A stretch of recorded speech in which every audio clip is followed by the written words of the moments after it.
जय श्री कृष्ण बालमित्रांनो. आपल्या आजच्या गोष्टीचं नाव आहे सोमंतक उपाख्यान.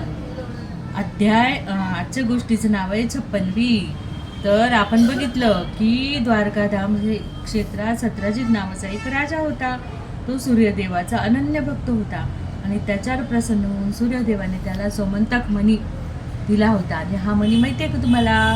रोज कितीतरी मन सोनं त्याच्या सान्निध्यात जर असं लोखंडाची वस्तू दिली तर ती सोन्याची, त्याच्या भारोभार ती सोन्याची होत होती. असा हा सोमंतक मणी सत्राजितला भेटला होता. आणि आपल्याला माहितीच आहे की माणसाला थोडं जरी काही मिळालं आणि मग तो काय करतो का, तो गर्वात जातो. आणि तसाच हा खूप याच्यात सत्राजित एकनिष्ठ असल्यामुळे पुढे त्याचा सूर्यदेवाशी गाढ प्रेमसंबंध झाला आणि त्याला तो सत्राजित मणी मिळाला.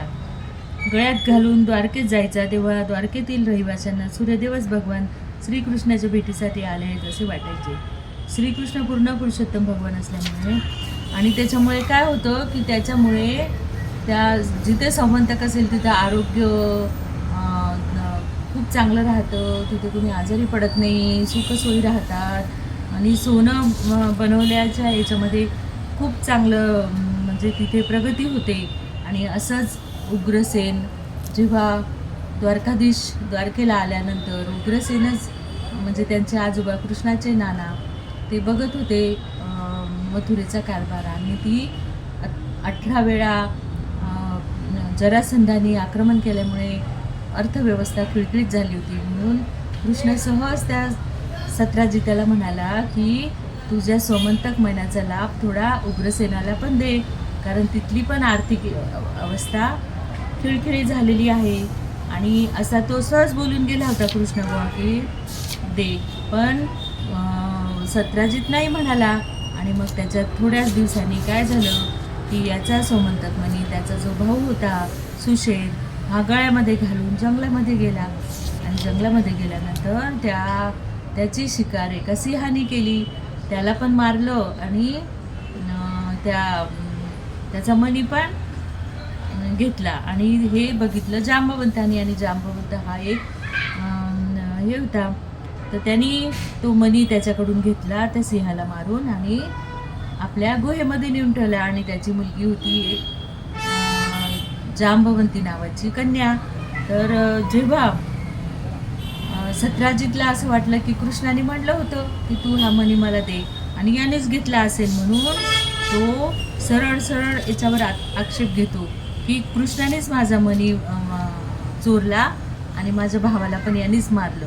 आणि हे जेव्हा राजसभेमध्ये झालं तेव्हा कृष्णाने सांगितलं की मी मणी चोरलेला नाही, मी तुझ्या भावाला मारलेला नाही.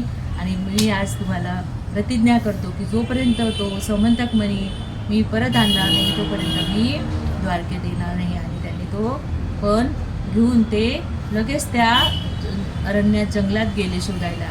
आणि मग तिथे जांबवंताच्या गुहेत नेऊन ठेवला होता. त्या जांबवंतांनी सांगितलं की हा प्रभू, हा सोमंतक मणी आहे पण मी देणार नाही, माझी एक अट आहे, जी माझी कन्या आहे ती जांबवंती, तिच्याशी तुम्ही विवाह करा आणि तरच मी हा मणी तुम्हाला भेट देणार आहे. आणि मग जांबवंत कन्याशी श्रीकृष्णाने विवाह केला आणि सत्राजिताला तो सोमंतक मणी परत आणून दिला. परत राजसभा भरवलीने त्याच्यामध्ये सांगितलं की हा आहे आणि सिंहाने प्रसेनला ठार केलेला आहे. असे कृष्ण भगवान श्रीकृष्णाने सत्राजितवर प्रसन्न होऊन आपल्याला सोमंतक मण्याची काहीच आवश्यकता नसल्याचे सांगितले. त्यांनी तुम्ही ठेवलेल्या स्थितीतच तो मंदिरात राहू देणे अधिक चांगले म्हटले, कारण आपल्यापैकी प्रत्येकाला त्या रत्नाचा लाभ मिळेल.